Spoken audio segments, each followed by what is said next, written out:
Hey, what's going on, Who Dat Nation? It is yours truly, TJ Jones, the host of the State of the Saints podcast, and welcome to another edition of the State of the Saints podcast live on YouTube. And I want to say thank you all for checking out this video, as you do for all my videos. And I just want to say I appreciate that. Even though the NFL season is over, not over, but over for the New Orleans Saints, does not mean that we will not have State of the Saints podcast news. I will try to keep you all up to date on all Saints news, and I will continuously make videos. I mean, this is not going to stop, man. There's still a lot of things we can discuss, and I'm pretty sure there's a lot of questions that are on your minds that you want to ask, so we're going to continue to do this. There's also going to be a special State of the Saints podcast Super Bowl edition. We're going to go live immediately following the Super Bowl.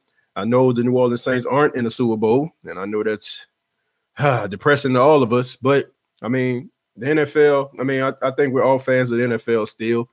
And, this Super Bowl doesn't feel the same way as Super Bowls in the past. I think we all can agree to that. I named this State of the Saints podcast Happy Anniversary, Who Dat Nation. I ended that because of the obvious, right? Y'all see my shirt. It says Refs Blew That. And today is the 1-year anniversary of one of the most controversial plays that has ever happened in the National Football League. I'm talking about the NFC Championship game. The New Orleans Saints were at home, number 1 seed, taking on the Los Angeles Rams. And the Saints were on their final drive. The fourth quarter, all the Saints had to do was to get a first down. I think we all know how it went. First down, they decided to throw the football to Michael Thomas. Drew Brees underthrew Michael Thomas just a tad bit. Second down, they tried to run a football, got nowhere. Third down, they do a wheel route with Tommy Lee Lewis, and then, the rest is history. Roby Coleman, he goes across there, obviously hits Tommy Lee Lewis before the ball get there. Back was turned. Then they didn't call a flag, which we all know what would have happened if they did. The Saints, all they would have had to do was run the timeout, kick a field goal, and we go into the Super Bowl. And I guess that's what I want to know from everybody tonight on this edition of the State of Saints podcast. Are you over the NFC Championship game that happened last year? Are you over it? Okay. Because I think we all have to look at that particular play altered the future for a lot of teams. It really did. For one, the New Orleans Saints, it altered their future because we talk about this week after week after week, right? We talk about how the New Orleans Saints have built a really good football team since 2017. And they have hit in the draft, and it got them to that point.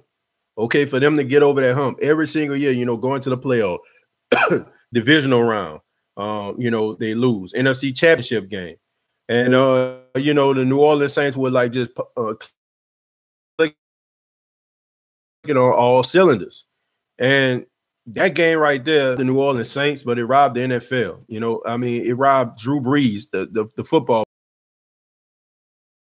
To go, they put him, they don't put him in the upper echelon of quarterbacks, and this could have been the reason why they could have put him. I think about how we talk about how Drew Brees wasn't 100 players. Him going to that Super Bowl and possibly winning it probably would have sealed the deal for him. I look at like just a whole bunch, man. I think we wouldn't even be feeling the way, and it just seemed like all hope is lost. Well, some people feel like that. I just don't know, man. Maybe I wouldn't feel the way that I do if the Saints would end up going to the Super Bowl, because there was not a doubt in my mind that I felt that the Saints would have ended up beating the New England Patriots. I think the Saints were a better coach team than the New England Patriots. I think the Saints were just better overall than the New England Patriots. And I feel like if the Saints would have ended up playing in that game, the Saints would have beat the Patriots. We all seen that game. Well, we didn't see it, but we heard about it. I don't know if you've seen it, but I didn't. It was a boring game. It was a defensive game. Nobody couldn't score any points until late in the fourth quarter. So who knows? You know, that probably would have been a much better game if the Saints were in it. But my question is tonight, are you over that game? Like, are you over it? You know, like, in my opinion, when I think about it, I don't think that I am. I don't think that I'm over that game because I just know what it meant for the New Orleans Saints fan base if the Saints would have ended up going to the Super Bowl.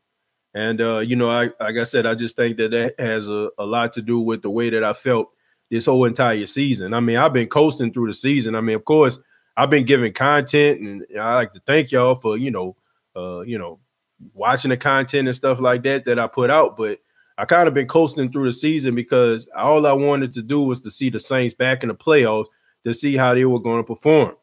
And, you know, you couldn't tell me that the New Orleans Saints wouldn't end up going to the NFC Championship game or better this season. I just knew in my mind and my heart that this team would have ended up going to at least the NFC Championship game once again.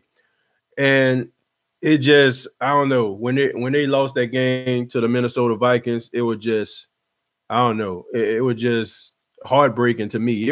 Honestly, it was more heartbreaking than the NFC Championship game. To be honest with you, I mean, yeah, it hurt the fan base, but this right here, like, you being 13-3, you know, I mean, you basically are not a 2 seed or a 1 seed because of a Minnesota Vikings at home. Like unbelievable, man. I mean, I was in shock, and I was mad about that game for weeks. You know, I'm just starting to get over this game. But it is what it is, man. The question of the night, like, are you over the NFC Championship game? So I'm going to open up the floor to you all. You can ask any questions you want to. This is an impromptu show. You can ask me anything. It could be coming up in Miami. Anything you want. I mean, anything goes here tonight.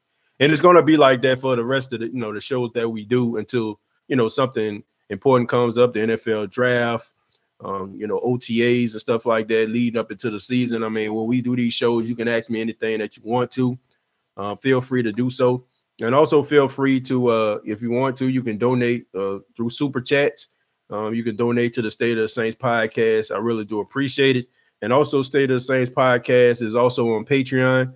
Patreon.com, search State of the Saints podcast. So please support the State of the Saints podcast if you can by going to Patreon or donating through the Super Chats for tonight's live stream. But once again, I open the floor up to you all. DLP 2600, who that? What's going on? Blank Man J5, what's going on, bro? How you doing, man? Let's see. Cedric Rogers says, who that? You only live once, cruises and vacations. Thanks for keeping us updated. Thank you for checking out the podcast, the video here. There's a TCast02 says, who that? Jerry, what's going on, man? How you doing? Jerry says, yes, I remember. Yeah, Saints says, Mr. Can't get right. Man, it seems that way, doesn't it, Blank Man? Let's see. Jam Cuz 51 says, nope, I'm not. I guess it means he's not over that NFC Championship game. Jerry says he's been over it. I mean, you have no choice but to get over it. I understand that, but I mean, I just know it's so hard for teams to get to that point and for the Saints to get to that point, and all the stars are aligned for them to go to the Super Bowl, and they don't do it. It just, man, it was tough. I'm over Drew and Sean Payton with them weak plays, and every year they lose in the playoffs. You know, I think a lot of people are upset at Sean Payton and Drew Brees, and, quite frankly, I mean, honestly, I don't too much blame them, especially watching some of the games that I watched yesterday. I'm going to say something that's not really popular in the Who Dat Nation, and I think this might add to the narrative that people may have against me now that say I don't like Drew Brees. First off, I just want to go ahead and follow that up by saying I love Drew Brees. I think he's an incredible quarterback. I feel like Drew Brees got snubbed at not being on the 100 list. I think that he is a top 10 quarterback. I think that any Who Dat Nation member, Saints fan that has been a Saints fan for 20 plus years will know that Drew Brees is the reason why we're even relevant today. Okay, now, don't get it twisted now. Drew Brees is the reason why the New Orleans Saints are relevant. I mean, we can go back and talk about some of the other, players that they had on the team, but nobody has put the New Orleans Saints on the map like Drew Brees and Sean Payton as the head coach. But I say that to say this. I looked at these games yesterday, and I watched the San Francisco 49ers win a football game, and their quarterback only threw the ball 8 times. I seen the Kansas City Chiefs beat the Tennessee Titans because they had a quarterback that can make the throws and scramble out of pocket when he was under duress. Make no mistake about it. If Patrick Mahomes didn't have the escapability that he had and also like improvise and extend plays, Tennessee Titans would end up going to the Super Bowl. That's just my opinion about that. Drew Brees is holding back the New Orleans Saints. I'm just being honest with you. Offensively, he is holding back the New Orleans Saints. And I'm saying that because the way that Sean Payton calls plays, we all know that he is a pass-happy coach, okay? He loves to throw the football all over the place. See, the thing about it is teams don't respect the arm strength of Drew Brees anymore. They don't respect it. They respect him as a quarterback. They know he can pick them apart. You know, he can get the matchups, but a lot of the plays that the Saints run is kind of equivalent to a running back running 5 and 6 yards. I mean, it's nickel and diamond. It's penny and quarter and up the field. And teams don't fear the New Orleans Saints offense. Now, they used to because Drew Brees had the arm strength and the ability to get the ball down the field, but he doesn't anymore. And I feel like that's limited in the New Orleans Saints offense because if you had a quarterback that had an arm strength, a little bit of arm strength, like we've seen Taysom Hill, right? Like that's a prime example for you. If Taysom Hill would have been the starting quarterback for the New Orleans Saints on Wild Card Weekend against the Minnesota Vikings, the Saints would have ended up playing in Lambeau. I just feel like Drew Brees, his inability to extend plays, the pocket have to basically be picture perfect every single time. And, I just think that kind of cripples the New Orleans Saints' ability to get the ball down the field. Now, I know that's not the most popular thing to say, but I mean, don't even take my word for it, man. I mean, just look at some of the reports and some of these sports shows that's coming on, I mean, they'll tell you the same thing that I'm saying. I know a lot of people may just think that I'm hating, but I'm not. He is limiting the New Orleans Saints because his inability to get the ball down the field, to stretch the defense. Teams can just bunch the box. All they worry about mostly is just trying to get to him. Okay. I mean, because the Saints, they run quick slants, they run outs. I mean, it's all about timing. And teams just feel like if they can get Drew Brees off his block, if they feel like if they can get that pressure up the middle because he's short, he can't see over the offensive lineman. So if you bring pressure to his face, it's going to be kind of hard for him to, throw the football. And I just think that as long as Sean Payton continuously runs the offense like he has all these years, the Saints are not going they're not going to get over the hump. I mean, that's just facts. The way the Saints play between the defense and the offense, keeping other teams in the game, because that's the problem, folks. I mean, that's just the problem. I mean, it's not the fact that the Saints aren't good. I mean, obviously they're good. It's just the fact that when you look at some of these other teams, man, like they can make those stops. They can get the ball down the field. I mean, most of the Saints games, like they're always in the game. But one thing that we used to appreciate back in the day when Drew Brees kind of, was kind of in his prime was the fact that they were blowing teams out. And we didn't have to worry about that. I just wonder, like, what kind of team would we have if Drew Brees was, 30-year-old Drew Brees, 31-year-old Drew Brees, and we had the defense that we had for the last couple of seasons. I mean, the Saints would have had at least 3 Super Bowls. But I think he is starting to grow of the team. Nothing against Drew Brees. Can he play? Absolutely. Can Drew Brees get the Saints to the playoffs? Absolutely. But I think they're going to run into the same problems until Sean Payton realizes you have to run the football in order for you to become successful. The Saints are going to have to change the way that they do offense in order for them to win. I mean, that's just what it is. I mean, you think about Peyton Manning towards the later years of his career when he was with the Broncos.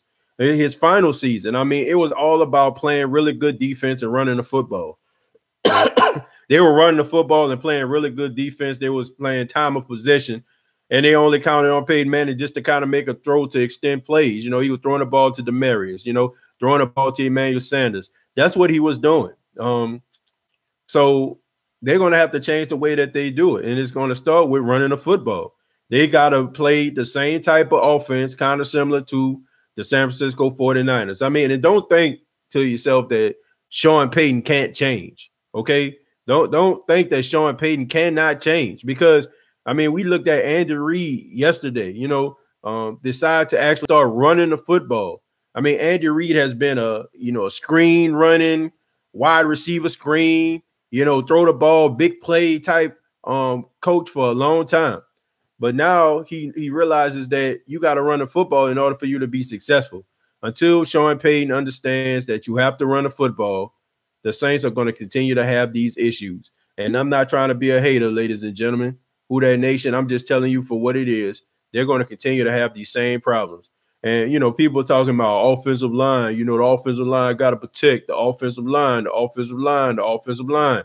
You know, like, we always talking about the offensive line, man, but I mean, offensive line can only block so many times. I mean, these guys on the other side of the football, they get paid a lot of money, too, to get pressure on the quarterback. So these guys are really talented.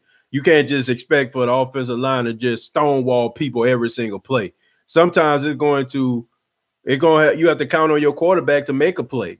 Okay, that's what it's all about. And honestly, I don't feel like Drew Brees has it in him anymore. I don't think Drew Brees can carry the New Orleans Saints anymore. He can't. I mean, we just have to face facts, folks. He cannot carry this team like he used to. He just can't. Forget it. Stop being salty. I've been over that, TJ. We talked about the NFC Championship game, Jerry. It's okay. I just can't forgive the NFL for that no call. I don't think nobody can. And let's see. We have a delusional fan base, TJ. No disrespect, but I'm still ticked about last year. I think a lot of people are, man. I think a lot of people are. Let's go down. We need another wide receiver as well. You're right, TJ. You have to be able to scramble and extend plays. We only have one good receiver. Let's see. Part of the problem, TJ, is Saints not a threat on the ground. We don't set up our passing game with the run game. This is a huge problem because we become one-dimensional. Oh, yeah, I already said that. Sean Payton is the most impatient coach I've ever seen in my life. You know, you got to commit to the running game. And Sean Payton is very impatient. He's cocky. He's arrogant. You know, he just thinks that everything that he calls is going to work, which you should.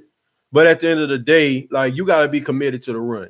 I feel like if Sean Payton runs the football and the team don't get no yards, they get 1 yard, 1 yard, 1 yard, he's going to start throwing the ball. He's just going to completely suspend the running game and just start throwing the ball all over the place.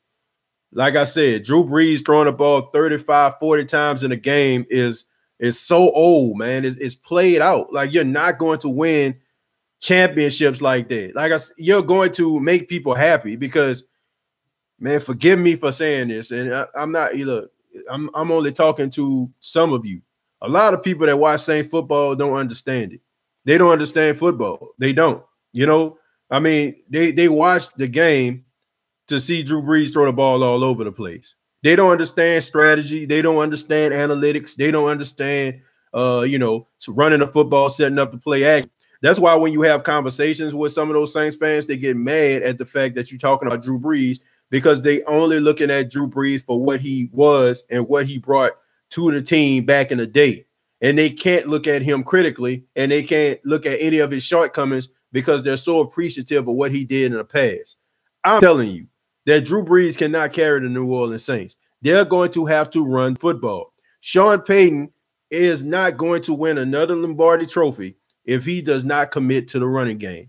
I mean, you look at the San Francisco 49ers on yesterday. Like I said, Jimmy Garoppolo threw the ball 8 times the whole entire game. I mean, they just ran the football down the throats of the Green Bay Packers unapologetically.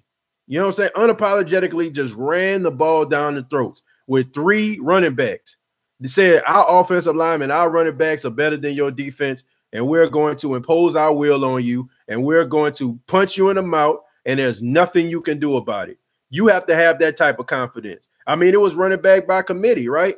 I mean, it was running back by committee. I mean, Mostert was the one that had the big game, but before Coleman went down, I mean, it was a 3 running back set. They had 3 running backs running back there. I mean, they gave most of the ball, most of the time because, I mean, it was hot.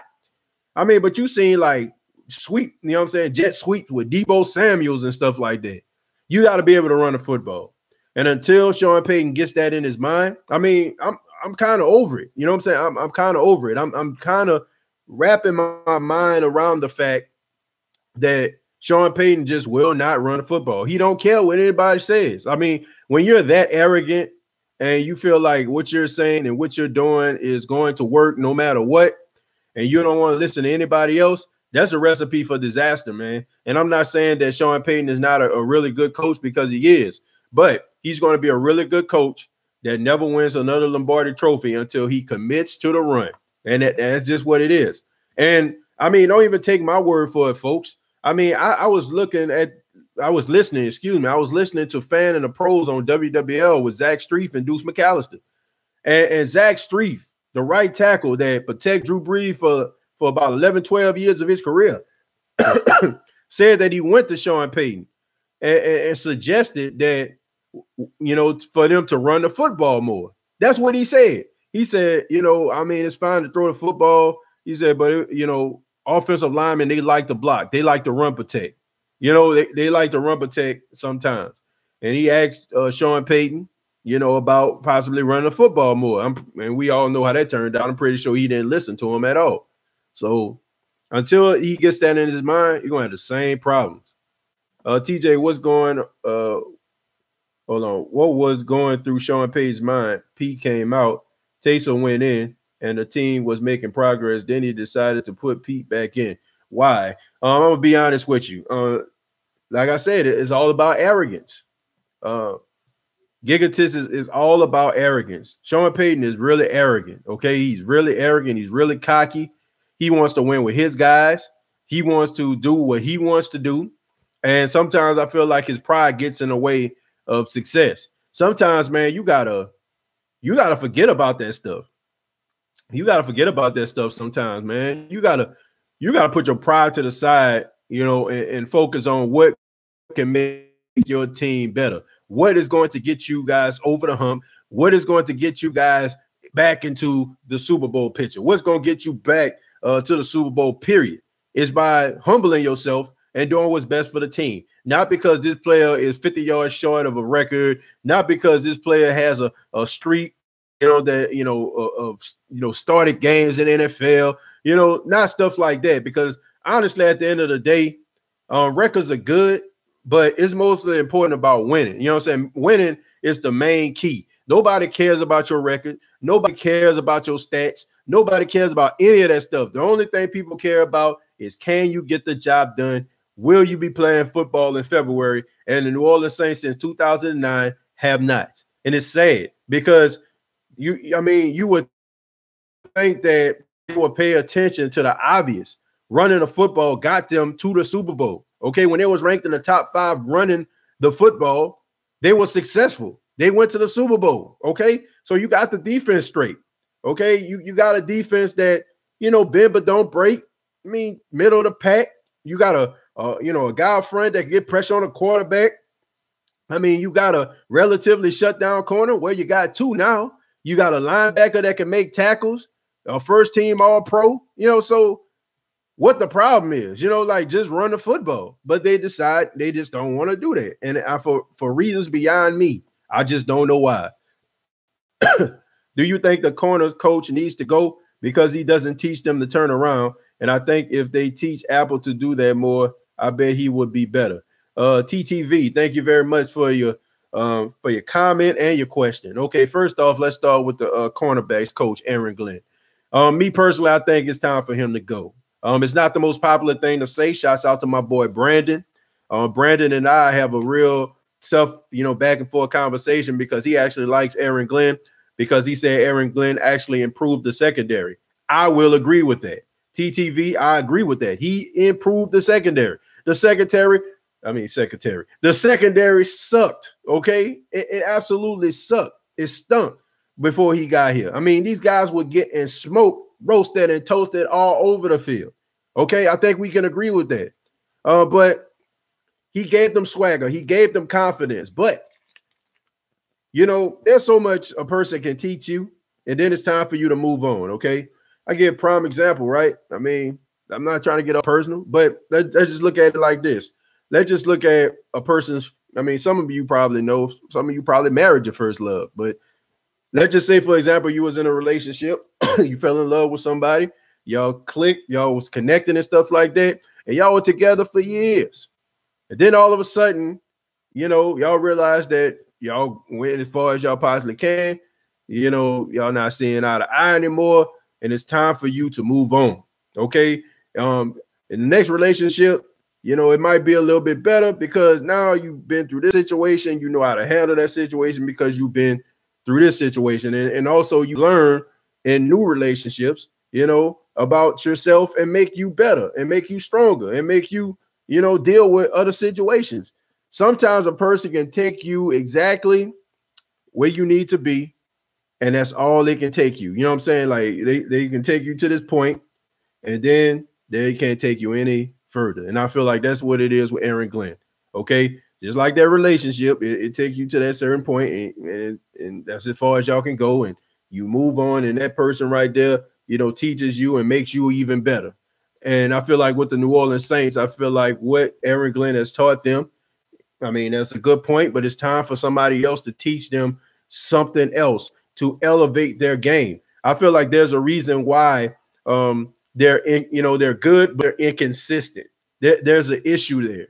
The inconsistency of the secondary is the problem, folks.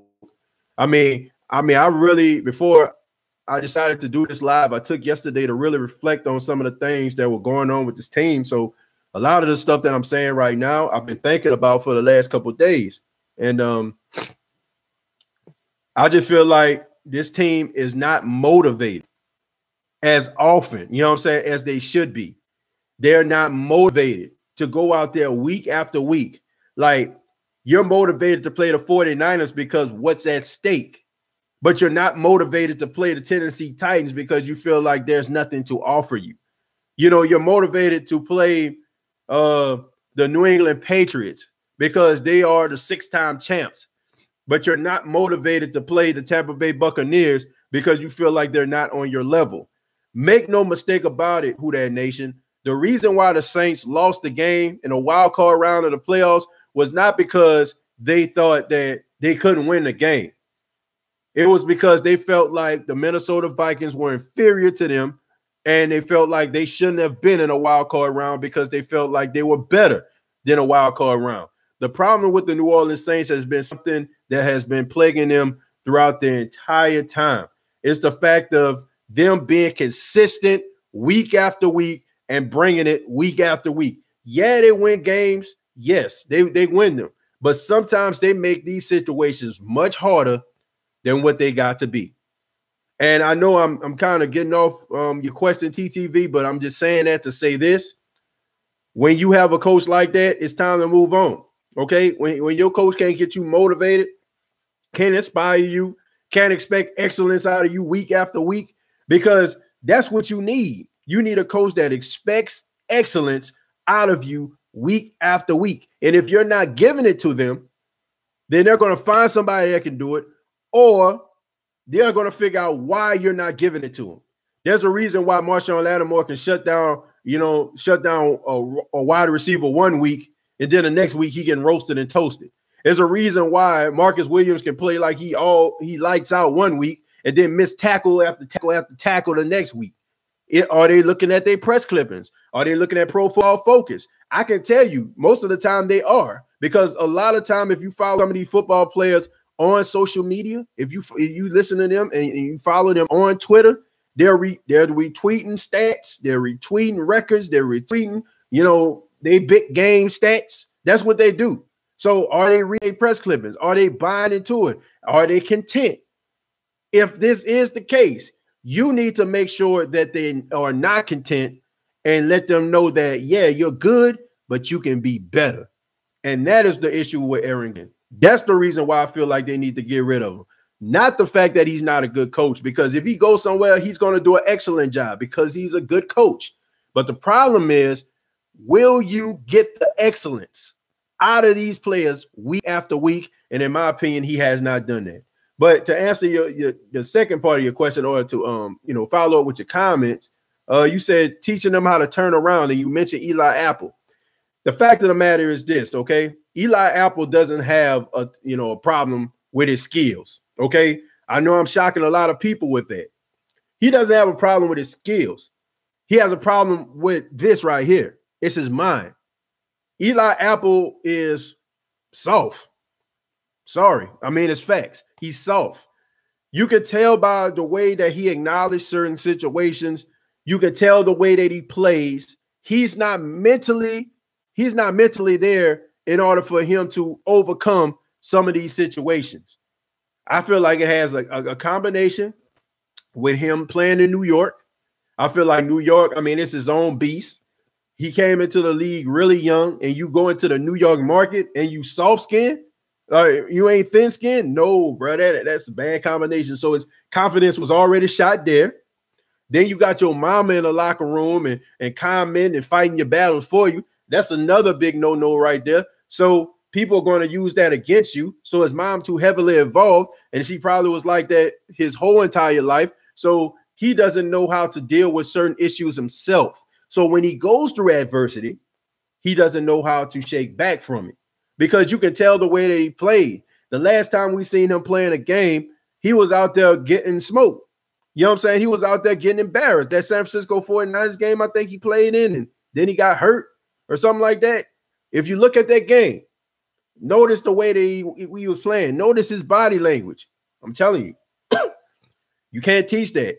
You cannot teach mental toughness, and that's something that he struggled with. So you can teach him how to turn his head around, but it's still not going to stop the fact that when he can't turn his head around and he might get beat on a play, will it go into his psyche and mess with him mentally? So until he gets this fixed, and maybe he'll never get it fixed, it's rather you got it or you don't, he's going to continue to have these same problems. I don't think that it's a Aaron Glenn issue when it comes to Eli Apple. I think it's a more of a psychological, mental toughness issue when it comes to him. But thank you very much, TTV. Good question. Let's see. TJ is not a TJ Saints not a threat on the ground. We don't set up our passing game with the runs. This huge problem because we become one-dimensional. DLP 2600. I know I read that question a few minutes ago, but I just wanted to read it again. First off, part of the problem, like you said, the Saints not a threat on the ground.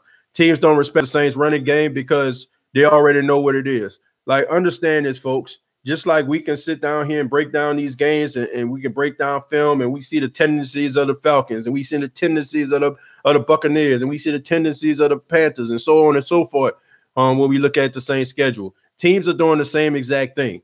And I can tell you exactly what teams say when they play the Saints.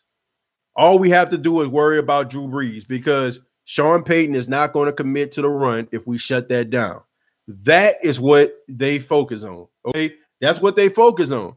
They don't focus on trying to stop the run, because they feel like as soon as we stop, get like 1 or 2 yards, Sean Payton is just going to get irritated, and he's just going to completely suspend the run. And then they got us, we got them exactly where we want them. All we got to do is just get some stops and some 3 and outs, and we can make it, we can make this game interesting. And that's the problem. All these close games and stuff like that, where the Saints should be blowing teams out.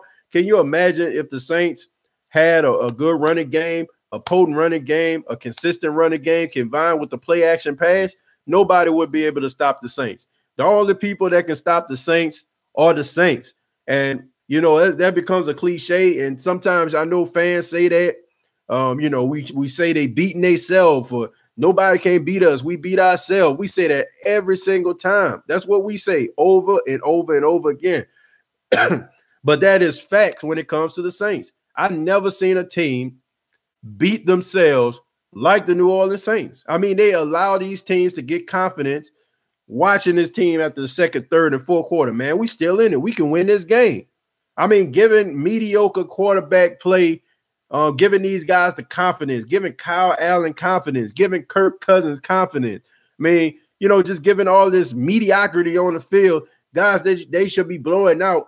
Guys, they should be embarrassed to even be in a competition and going back and forth and trading blows with them.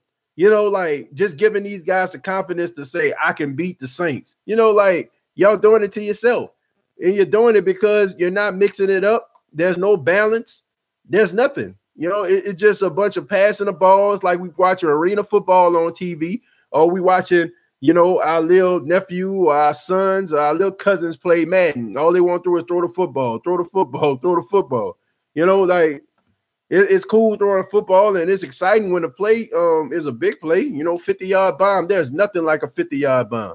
There's nothing like a deep pass down the field. But at the end of the day, sometimes football got to be ugly, folks.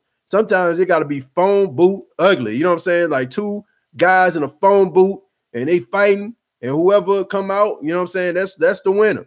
And sometimes it got to be like that sometimes. But I think the Saints, they kill themselves and they hurt themselves because they don't want to run a football. Jay Wood says, we do need another wide receiver as well. Yes, we need another wide receiver. You have to have another wide receiver to take away some of the coverage with Michael Thomas. Michael Thomas was an incredible wide receiver all season long. He's an incredible wide receiver. I mean, he rose from the ashes like a phoenix, and he's one of the top wide receivers in football. And statistically, he was the best wide receiver this season. But at the end of the day, we saw what happened. I mean, the Saints kept this under wraps, but it's in the open now. He broke his hand against the Tennessee Titans. And for those two games with the who did they play? The Carolina Panthers and the Minnesota Vikings. I mean, he struggled. You know what I'm saying? Like, he struggled to, deal with that. I mean, you got people double and triple covering him. And who is going to step up? Nobody stepped up. You didn't see Traquan Smith. You didn't see Ted Ginn Jr. You didn't see any of those guys step up and try to make plays, man. That's because, in my opinion, number one, it's Sean Payton's fault. You got to open up the playbook. You got to call plays for these guys. Number two, you got to trust these guys. I'm talking about Drew Brees. I don't feel like Drew Brees trusts any of these guys. I think that Drew Brees don't trust these guys to be where they need to be. I think that he just feels like Michael Thomas is the only guy that he can trust. He has a little bit more trust in Jared Cook now, but I think that it comes down to Sean Payton and Drew Brees trusting some of these young players and calling these guys numbers. Throwing the ball to Michael Thomas over and over and over and over again, it's good for Michael Thomas. It's making him a legend, but at the end of the day, it's making your offense one-dimensional. So, do the Saints need another wide receiver? Absolutely. But I feel like the Saints don't need another wide receiver that's a utility wide receiver, a guy that just used for one particular purpose. I'm sick and I'm tired of watching this, man. Look, just because a guy is fast don't mean that you have to send him on 9 routes every single time. Get yourself a wide receiver that can run all the routes, that has some decent speed, that can take the top off the defense, that can run posts, that can run outs, that can run quick slants, that can run wide receiver screens, a guy that can get that yak. You know what I'm saying? I ain't talking about that drink. I'm talking about yards after the catch. Get you somebody like that.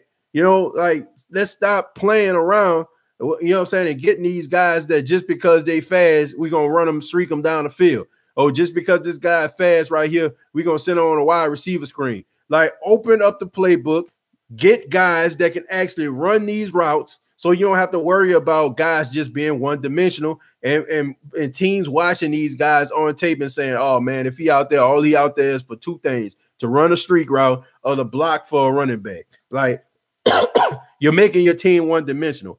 Open up the playbook and allow these young guys to make plays. There's no reason why Lil Jordan Humphrey played in 5 games this season and didn't have a reception.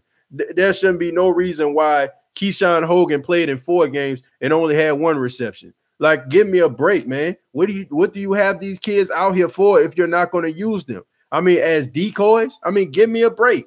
Use these guys. I mean, they've been there since training camp. So if you don't have plays for these guys, if you're not calling these guys numbers, well, shame on you, because all of these guys have been there, for the exception of Keyshawn Hogan, have been there since training camp. I mean, so what are we doing here? Is rather you don't want to use them, or you just think that they're not good enough. And if they're not good enough, you're doing your team and your fan base a disservice by having them on the team. Get yourself some wide receivers that can run different routes so you won't be one-dimensional. And another thing, please, pretty please, get yourself another offensive coordinator, a guy that doesn't think like Sean Payton, not a do boy, not a bubblegum chewing, bubblegum getting do boy. Get yourself an offensive coordinator, a young guy that can bring in innovative ideas, and y'all can bounce things off the wall together. Y'all don't have to see eye to eye, but y'all meet in the middle, and y'all come up with these game plans in order for your team to be successful. That is the frustrating thing about this Who Dat Nation. It's the fact that they're subjecting us to this same old watered down offense every single time. Like, it's to a point where you know when guys come in the game, you know the number is not going to get called. You know they're not going to make a play. When you know that there's only so many guys on the field that can make plays, and you watch people like the Philadelphia Eagles that took guys off the practice squad and made them relevant, it makes you upset as a fan, because you know that Sean Payton has the ability to get these guys involved, and he doesn't. And that's the frustrating part about it. Jam Cuz says, would it be easier to cut bait with Drew Brees this year, with TB12 and Phillip Rivers all being free agents this year? Jam Cuz 51. Thank you first and foremost for the $5 super chat. Thank you very much for donating, man. Thank you very much. To answer your question, don't want none of them old farts, okay? I don't want none of them. Don't want them, okay? I want the Saints, if they want to get themselves another quarterback and cut tie from Drew Brees, let it be a young guy. Let it be Taysom. Let it be Teddy, okay? Both of these guys in their early 20s. Both of these guys have been in the system for, multiple years. Use one of those guys, all right? If you're going to move on from Drew Brees. When it comes to, Tom Brady and stuff like that, no, absolutely not. I do not want statues in the quarterback no more, okay? I don't want no more statues, all right? I'm not saying I want a guy like a Michael Vick or Lamar Jackson that run first and ask questions later. No, I'm not talking about that. What I'm talking about is a guy that can extend plays when plays break down. They can make a play. You can count on these guys to make plays. You can count on these guys to extend. You can count on these guys to get 5 and 6 yards if need be, if the pocket breaks down. That is what I want. I don't want any more of these statues that are playing at the quarterback position. I don't want that anymore, okay? If you get rid of Drew Brees and get Tom Brady, you basically just copy and paste. They're the same type of quarterback, in my opinion. Phillip Rivers, man, hex to the nah. That man throw more picks than one of my favorite wrestlers named Razor Ramon. I don't know if y'all know who Razor Ramon is, but back in WWF, back in the day, he used to come out there with a toothpick, and then when he get in front of his opponent, he used to throw the toothpick at him. You know what I'm saying? That is what Phillip Rivers did. He throw more picks than my favorite wrestler, Razor Ramon. Straight up. The dude is not what he used to be. The Chargers are going to move on from him. He's not going to win a Super Bowl, and honestly, he's a mere shell of himself. Don't want any of them guys. I would rather them get Taysom Hill, Teddy Bridgewater opportunity for them to be the successor to Drew Brees. Don't want to see them two statues back there. I mean, the only statues that I want to see is Drew Brees outside the Superdome when he retired, Tom Brady when he retires and they put out their Gillette, and the Chargers pretty sure they're going to do something for Philly Rib. That's the only statues that I want to see. You know what I'm saying? I don't want to see any of them guys in a Saints uniform, you know, with the exception of Drew Brees if you bring him back, okay? But the other guys, I check their statue out if I go to Boston or I go to Los Angeles. The truth hurts. Everything Mr. TJ Jones is saying is very damn true. I like a lot of people in the Who Dat Nation be getting mad. It is what it is. Drew Brees need to retire. He ain't got it no more. The truth hurts. That's a lot of truth right there. And I'm pretty sure you heard a lot of people. I don't want to say that Drew Brees don't have it no more. He just not what he used to be. Okay. I mean, Drew Brees is still a credible quarterback. Can he still play the game? Absolutely. Can Drew Brees still put up numbers? Absolutely. Can Drew Brees throw touchdowns, more touchdowns than interceptions? Absolutely. But the thing about it is Drew Brees cannot carry a team anymore on his back. He cannot do that anymore, man. Like, we used to be able to count on Drew Brees to throw for like 400 and 500 yards in a game. He just can't do that no more, folks. He can't. Those days are over. You know, it's rather you're going to get yourself a running game, and you can keep on bringing Drew Brees back and parade him out there, and people can 9 jerseys and clap for him and have pride and say who that, and you know he'll wow you with a couple plays and stuff like that, and you'll chant his name. But at the end of the day, he's not going to be able to be throwing a ball 40 and 50 times down the field and think that the Saints are going to win anything. You know, I mean, that's just what it is. You got to have yourself a defense, and you got to have yourself a running game, and you got to be able to commit to the running game. And if you're not going to commit to the running game, you're not going anywhere, folks. I mean, just look at it. I mean, just look at the last couple teams that's been in the playoffs. I mean, we can talk about Aaron Rodgers, but the leader and the face of that franchise this season was Aaron Jones. I mean, Aaron Jones had, 15, 16 touchdowns this past season. Tennessee Titans. I mean, come on, man. Derrick Henry carried the Tennessee Titans to the NFC Championship game. Patrick Mahomes, I mean, he was out there balling. Yes, he was. But he was also extending plays, and they were running the ball way more than he was passing the ball like he was last season. The San Francisco 49ers, I already said that stat. Jimmy Garoppolo, he only threw the ball 8 times. I mean, so if you combine these 4 teams, I mean, that shows you right there. The recipe for success is time possession, okay? Time of possession, and how do you get that? Is by running the football, okay? That is why. Keeping the clock running. I mean, if you're throwing a ball and that's an incomplete pass, it stops the clock, okay? It prolongs the game, okay? And you're not really wearing down the defense. I mean, guys are just pinning their ears back trying to get to the quarterback. I mean, you keep on smashing, you know what I'm saying, like into a defense. Eventually around the 3rd and 4th quarter, they ain't going to want to hit you no more because they're hurting.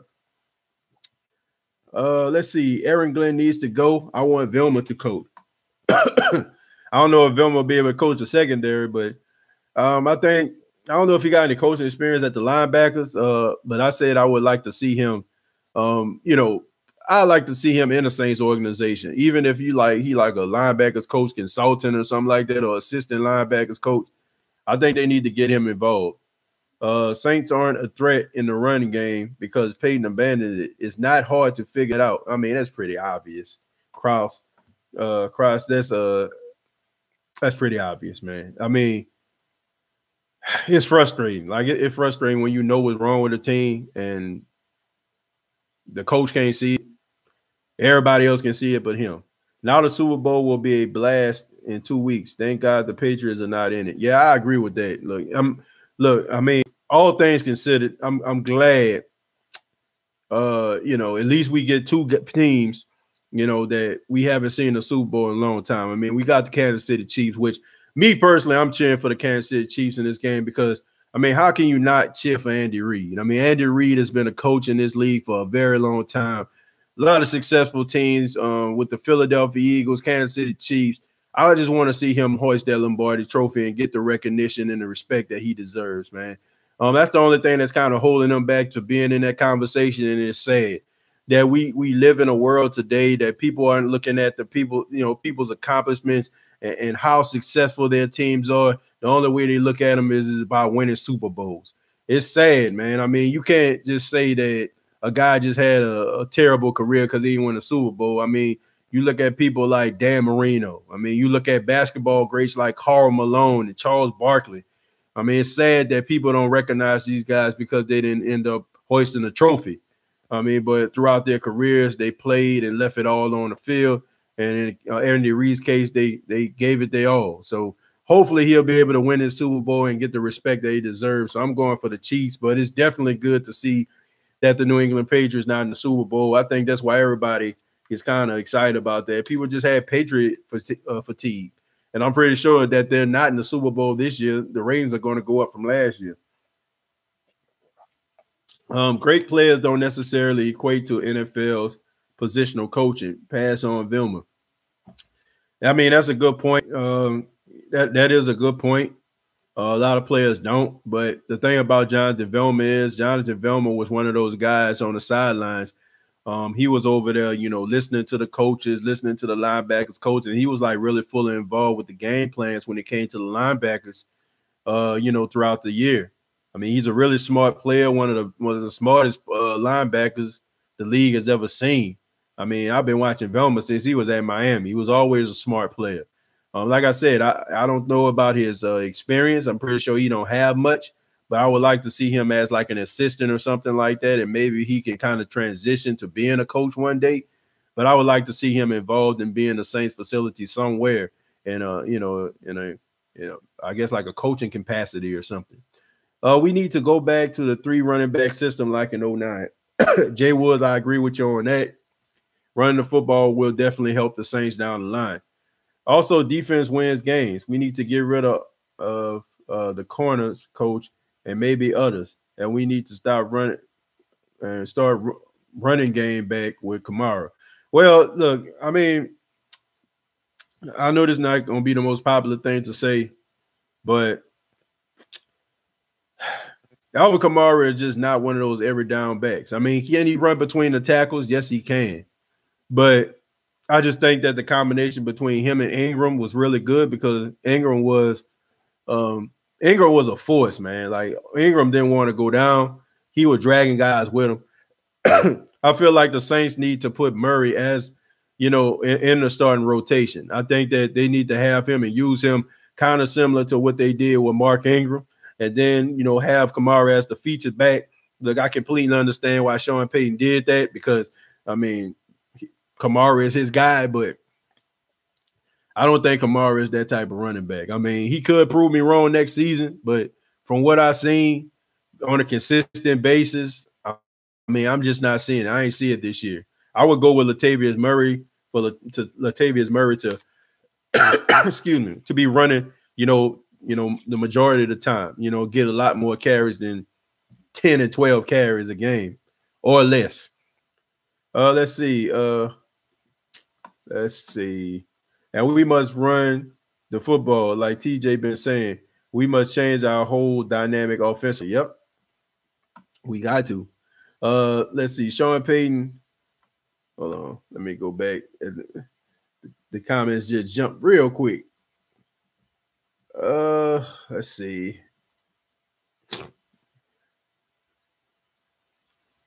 Let's start right here. I don't believe Aaron Glenn is the problem. Dennis Allen deserves some criticism. Yeah, I agree.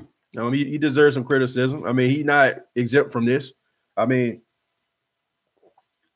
I talked about that before. I talked about Dennis Allen. I said Dennis Allen issue is when he goes up against offensive-minded coaches, he gets out-coached. I don't think he's going to go anywhere because, once again, Sean Payton's ego and a combination of that and Dennis Allen is his friend, I don't think he's going to go anywhere.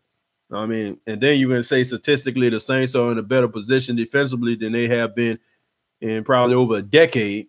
So I don't think he's going to go anywhere. But I do think that they need some new coaches to teach some of these players to make plays and, teach them to not be out of position. I think that the loss of Mike Nolan is going to be huge for the Saints. Mike Nolan was probably the best coach on the Saints defensive staff, in my opinion. Saints have too many last-minute miscues on defense. Is that on Aaron Glenn or Dennis? Honestly, it's on neither. It's on the defense itself. If you want to talk about the play calling, fine. I mean, I guess you can put that on Dennis Allen, but you got to look at some of these players too, holding them accountable. Saints have 2 minutes. Oh, I already read that. TJ, can you give us a link for what Street said about the running game? Tier 1 solutions, I'll try. I'm going to have to go back in the archives. I don't think he said it this week. Maybe he said it like the show comes on every Friday. It's him and Deuce McAllister. So I think it was maybe like 2 Fridays ago, but Tier 1, I try my best to try to take a look at it. I was, I listened to WWL on demand, so hopefully they didn't erase that date yet. Usually, like if they erase it and they put up like new content, so I check it out and see if I can find it. I'll put it up. Let's see. Dennis Allen, entire background is in the secondary. We should be better at the corner spot. Should be, but we not. And like I said, I think it has a lot to do with the confidence and guys not being coached up and being motivated every single week. I feel like that's the problem. Saints should find a way to extend Janoris Jenkins. I think that's probably going to happen. I think that they're going to end up keeping him. I'll be highly surprised if Janoris Jenkins don't end up being with the Saints next season. Let's see. He frustrated Diggs for 4 quarters. Yep, sure did. He got hurt against Tennessee. I think you're talking about Eli Apple. Yeah. Okay, yeah, but I think that San Francisco game probably was, even worse because people was already like on him, and they was really like, well, they were really going in on Eli Apple in that San Francisco game. What would the Saints do with David Onyemata and Von Bell? Well, here's the thing. David Onyemata. I'm about to just be 100 with you. If it came down to it, and it came down between him and Sheldon Rankins, I would keep David Onyemata. David Onyemata has been one of the constants on the Saints team. David Onyemata has been a guy for the Saints have been stopping a run. They haven't allowed a 100-yard rush in almost 2 years, and he's been a guy that's been out there. Now, Sheldon Rankins was hurt most of this season. He got hurt towards the end of last season. He was hurt a couple games in the season where he tore his Achilles, and David Onyemata was right there. I would try to find a way to keep David Onyemata. And, Sheldon Rankins is as good as he is, man. I mean, he's injury prone, man. He's always hurt. I mean, you got to be available, man. When he's in a game, he balls out of control now. I mean, he handles up on his business. He's a good run stopper, and he can get pressure on the quarterback. But you're not available, and that's a problem. As far as Von Bell is concerned, as much as I like Von Bell, oh, man, I would let him go too. I would let Von Bell go. I will make a video, and that's coming up real soon because I'm doing videos on the Saints free agent list, and I'm going to talk about each one of their key players and why I feel like they should keep them and why I think they should let them go. And Von Bell, I'm just going to say this. I think the Saints should let him go.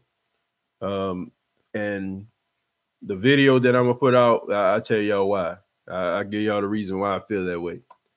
But I will keep David Onyemata, and I wouldn't keep Von Bell. Do you think that we could get a 3-headed monster running game like San Francisco just did all the way to the Super Bowl? Yep.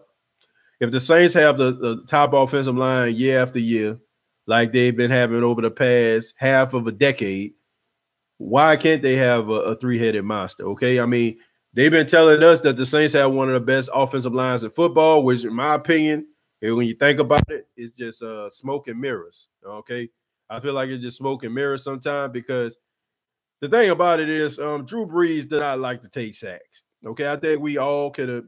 Drew Brees would rather throw an interception than to take a sack. I mean, case in point, in that Minnesota game. I mean, he almost tried to throw a pass to Alvin Kamara, almost got it picked off. I mean, so when you look at it that way, when a defender has their hands on Drew Brees will throw the ball to the ground. That don't count as a sack. And you know what that says? Like, that statistically, it says that the offensive line didn't give up no sack, even though the team got pressure on Drew Brees. So I feel like Drew Brees, instincts and intelligence with the football, he kind of makes the offensive line better than what they actually is, because in that case, I don't feel like they would have been getting whooped by the Falcons, and I don't think they would have got whooped by the Minnesota Vikings. I mean, that's just my opinion on that. Okay, so can they have a 3-headed monster? Yeah, but I think that they need guys that are nasty. You know what I'm saying? Like, I feel like they got a couple dogs on the offensive line, but they also have a couple little scruffy little puppies over there too. Guys that are a little soft, you know what I'm saying? Softer than wet tissue. You know what I'm saying? And I feel like they need some dogs. Like, I think they need some guys that ain't afraid to run block, guys that ain't afraid to get dirty, guys that ain't afraid to, pancake a guy, put him on his behind. I think they missing a couple guys like that. And if they get some guys like that, I think they should be okay. Let me see. In my opinion, Saints are too much of a finesse team. Yeah, too much finesse, man. Too much sizzle, not enough steak. You know what I'm saying? Like, not too much mac, not enough cheese. You know what I'm saying? Like, I feel like they are a team that just want to sit out there and just be sexy. You know what I'm saying? Like, ain't nothing wrong with being sexy. I think we all want to be sexy. I think we all want to be desired and look good. But at the end of the day, okay, what are you bringing to the table? Okay, I mean, you see yourself, like, just think about this, ladies and gentlemen. You see a guy or you see a girl that looks really, really good, man. You want that, man. You like, yo, man, that's just so beautiful, man. I want to get with this person. And then all of a sudden, you realize this person don't do nothing but look good. You know what I'm saying? It's not bringing no results. Like, what is it bringing to the relationship? What is it bringing to the table? And if it's nothing, then what are you doing it for? Like, they try to be too sexy, okay? But them sexy plays only getting 2 yards. Those sexy plays not generating nothing. You know what I'm saying? Like, I can't remember the last time some of these exotic plays the Saints did actually generated plus yardage. You know what I'm saying? Like, I mean, it's stale, it's whack, it's unnecessary in some cases. Like, nobody's fooled. What are you doing it for?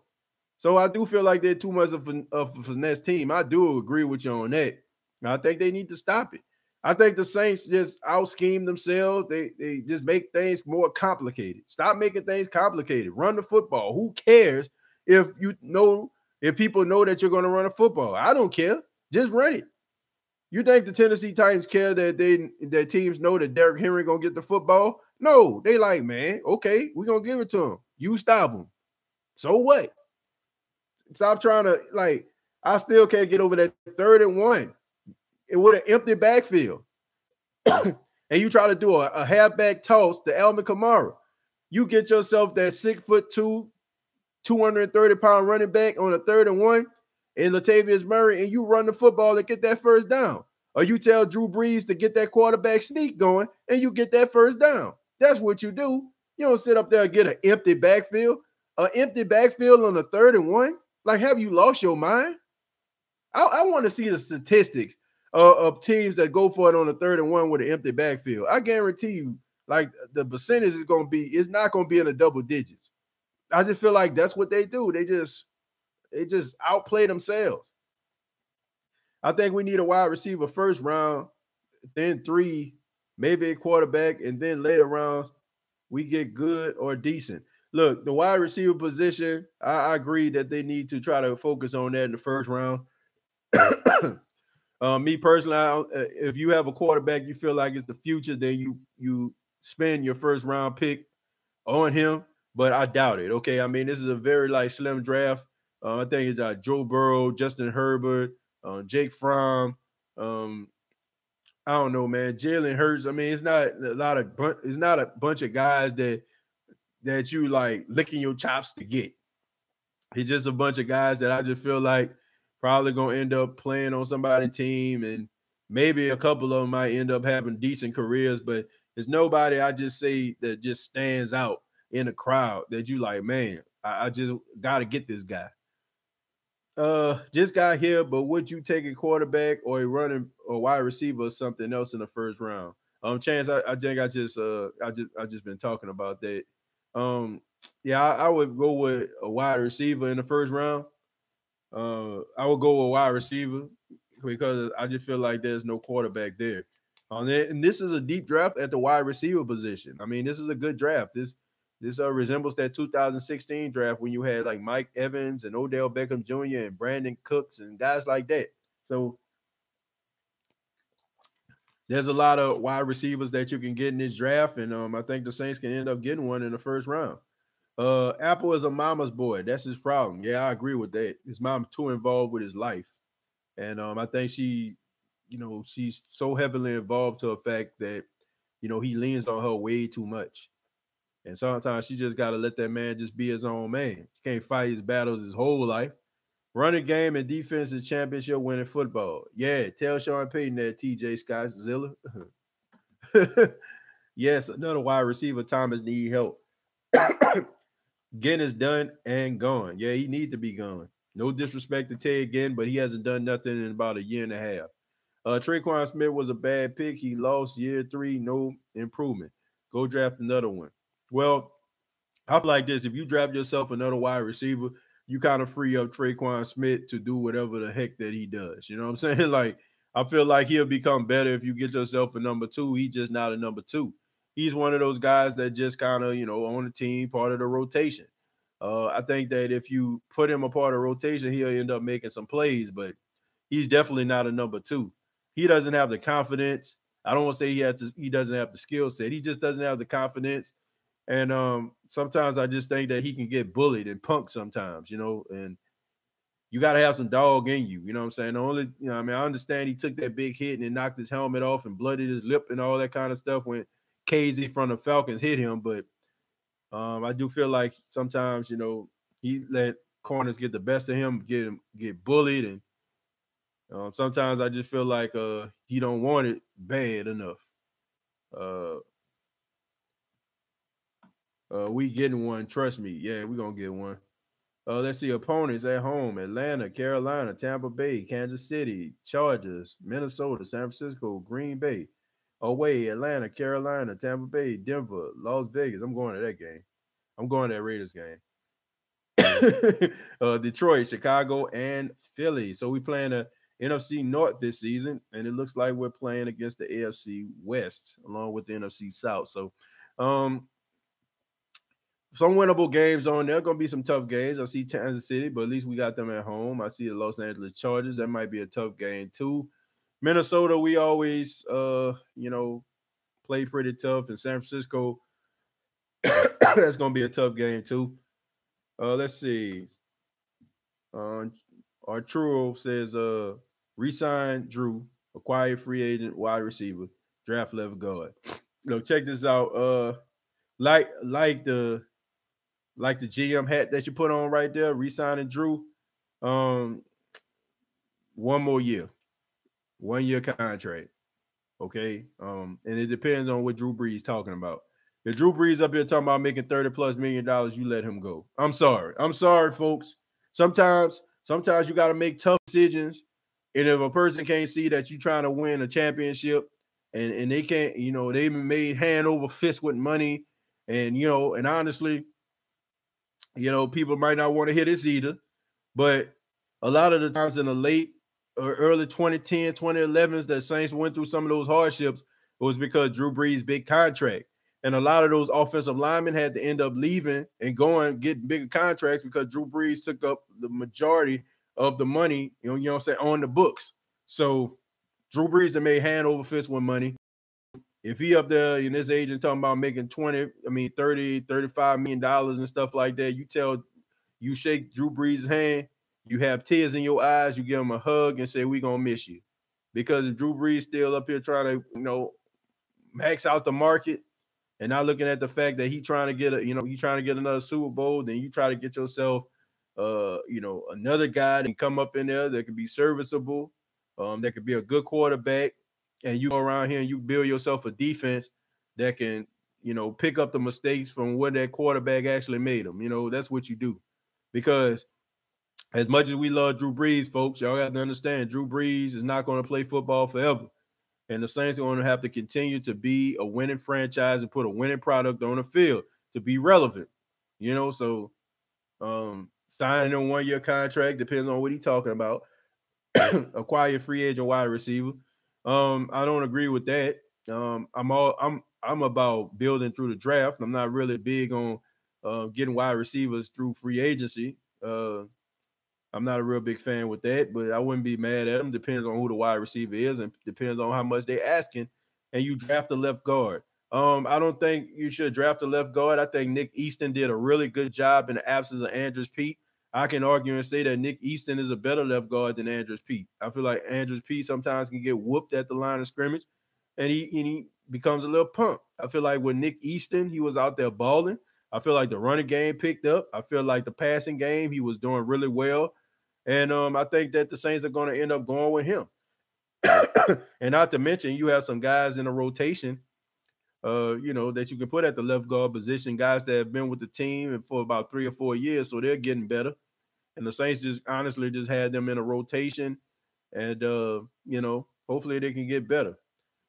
Michael Alexander said Robbie Anderson. Yeah, I wouldn't mind Robbie Anderson playing for the Saints. I think he would be a really good addition to the New Orleans Saints. I heard somebody was talking about him during the time right before the trade deadline. People thought that the Saints were going to get him. The Saints were trying to get Emmanuel Sanders, but I don't think what the Saints was offering the Denver Broncos.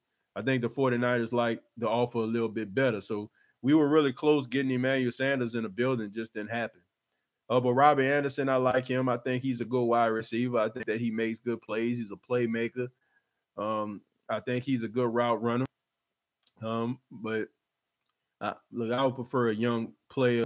Like I said, there's a lot of good wide receivers that are coming through the draft, and you won't have to worry about paying $10 to $15 million a year to get. You can get yourself a young wide receiver that's hungry, that want to make his mark, and probably have the same hunger, equivalent to the same type of hunger that Michael Thomas actually has to be great. Mike T needs help as relief and a decoy. Yeah, he definitely needs that. Let's see. Justin Jefferson, LSU, he played in a pro-style offense with Joe Brady. He can beat man coverage. Yeah, that's a good pick, but I mean, I'm kind of nervous at the numbers that he put up, over 1,500 yards, 15 touchdowns with the LSU Tigers. I think that he is becoming really, really appealing, and going to get a lot of attention on the draft boards, especially like when he ended up going to, playing or practicing during pro day. I think that he's going to extend his stock, and not to mention him going to the combine in Indianapolis. I think that the Saints are probably not going to be able to get him because he's going to go relatively early in the draft. If he's there, then I think the Saints need to get him. I think he's a great player. But like I said, if you look at his numbers, the way that he, just putting up touchdowns and really taking college football by storm, I think that a team is going to really snatch him up really quick.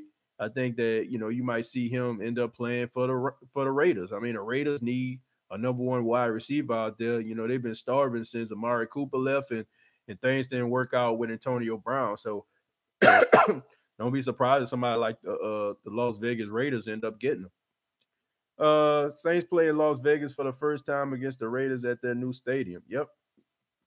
Like I said, I'm going to go to that game. What do you think about Hilaire?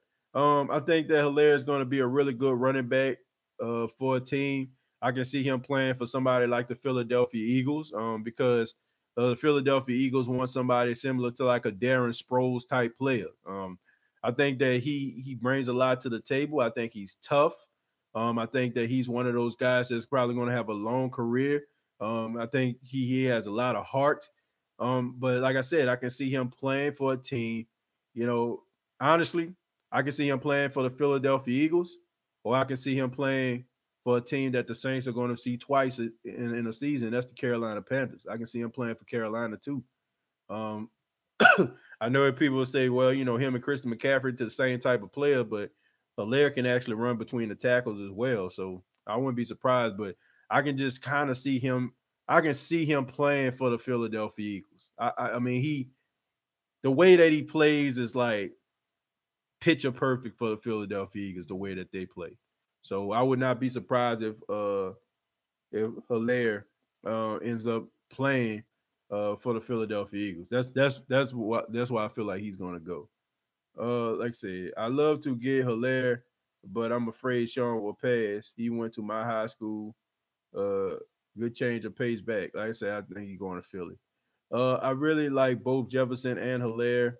Taysom 28. Yep.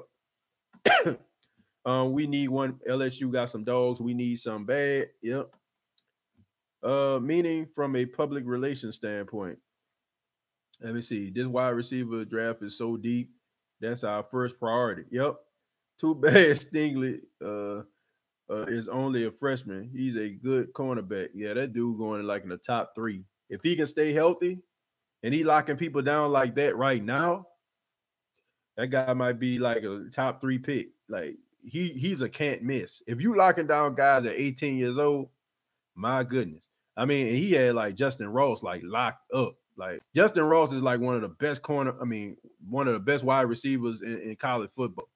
I mean, y'all seen what he did last year against Alabama. I mean, he was out there working Alabama's cornerbacks and safety. So for him to lock that guy down, my goodness. Let's see. Higgs from Clemson will be great. Height, sleep, can't separate good. Okay. Higgins for Clemson will be a great, but he can't get separation good. Well, look, I look at him and I look at he reminds me of Mike Williams, another guy that went to Clemson. Y'all probably, Mike Williams played for the Chargers. Big physical guy, go up, get the ball, at his highest point, but can't stay healthy. I mean, Higgins is a guy that plays really well, but he gets hurt. I mean, and that's a red flag right now. I mean, we don't need no guys that just get hurt. We need some guys that can be physical and stuff like that. And I think he's going to have a really good career. Depends on where he goes, but I can see him out there in Buffalo. What about Marcus Mariota? Fresh start. I'm asking for a friend. You asking for yourself. Marcus Mariota, I think he does need a fresh start. I feel like the Tennessee Titans didn't do him many favors early in his career with the lack of offensive line play. And I feel like that's one of the reasons why he ended up getting hurt. And another thing is, I think that the offense that they was actually running during the time when he first got in there, it didn't cater to him. I think that if he actually goes somewhere else, I think he'll be a really decent quarterback. Problem is, I don't think that teams are going to give him another opportunity. And it has a lot to do with the fact of his inability to stay healthy and be on the field for a 16-game season.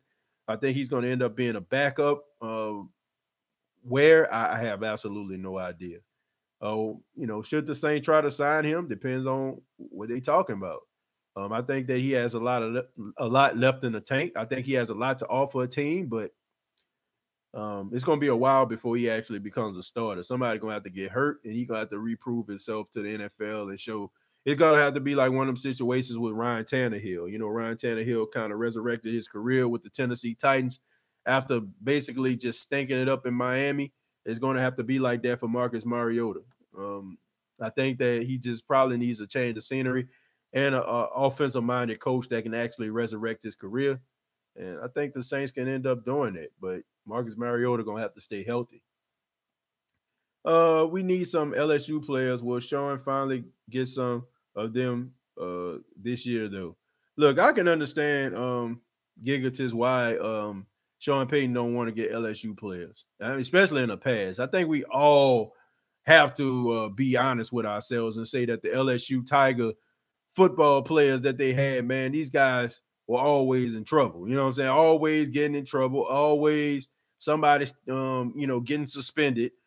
And to be honest with you, those guys need to get out of Louisiana. They do. Sometimes, man, you have to get out your own home state. Sometimes, growing up in an environment, being around certain people, it can lead, you down a dead-end street. It can lead you to making bad decisions. Sometimes you might need to go to another state in order for you to spread your wings and kind of figure things out. Sometimes when you're in your hometown, you make bad decisions because you're trying to please everybody. You trying to impress people. And I can understand why Sean Payton probably don't want to get some of these LSU players. He tried it before. What you had, Traven Durrell. Will Clapp is still with the Saints. But, at the end of the day, I can understand why he didn't want to do it because Les Miles, the LSU Tiger team, man, them guys stayed in trouble. So maybe like with Ed Orgeron, maybe Ed Orgeron's team can, he'll start looking at those guys, especially the fact that they won a national championship game with the same type of offense the Saints run. Let's see. Brees needs a team full of weapons. That's the only way it could work. Brees need a defense and a running game. That's the way it's going to work. And add another wide receiver on the other side of Michael Thomas. That's how it's going to work. But throwing the football 80 times a game, not going to work. Watch that game yesterday, made me even more of a fan. Patrick Mahomes got some serious weapons. Yeah, he got some serious weapons, man. But Patrick Mahomes is a weapon in his own right. I mean, the way that he can extend plays, throw ball down the field, make all the throws, just incredible, man. Yeah, the only thing those games taught me yesterday, to be honest with you, was everything that I already knew. I knew the Kansas City Chiefs were good. I knew that the Tennessee Titans' luck was going to run out. I knew the Green Bay Packers were going to get exposed for being the frauds that they were. Yes, I've been saying that all season long. If you've been following me, I said that the Green Bay Packers were frauds. And it just made me mad because I know for a fact that the New Orleans Saints would have put up a better fight. For the last couple of seasons, we've been watching the NFC Championship game that involved the Minnesota Vikings against Philadelphia. And then we see the game yesterday, the Green Bay Packers versus the San Francisco 49ers. It only upsets you as a Saints fan because you know that the Saints were not going to get blew out by the 49ers. We knew that the Saints were not going to allow the 49ers just punch them in the mouth and just run the football all around the field and not let Jimmy Garoppolo throw the ball, you know what I'm saying, no more than 8 times. And when you watch that kind of stuff, you know for a fact that the Green Bay Packers were not better than the New Orleans Saints.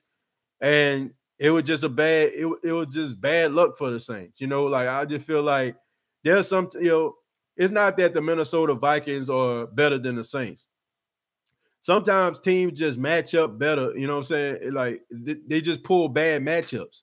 Like sometimes I think about the Saints used to play against the Jacksonville Jaguars when Jack Del Rio was their coach.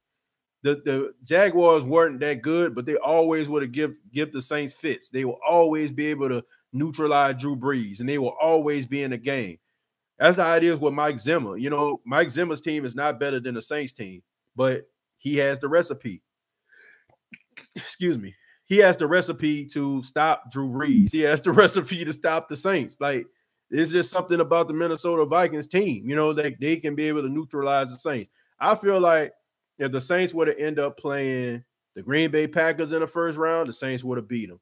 I feel like if the Saints would have ended up playing the Seahawks in the first round, they would have beat them.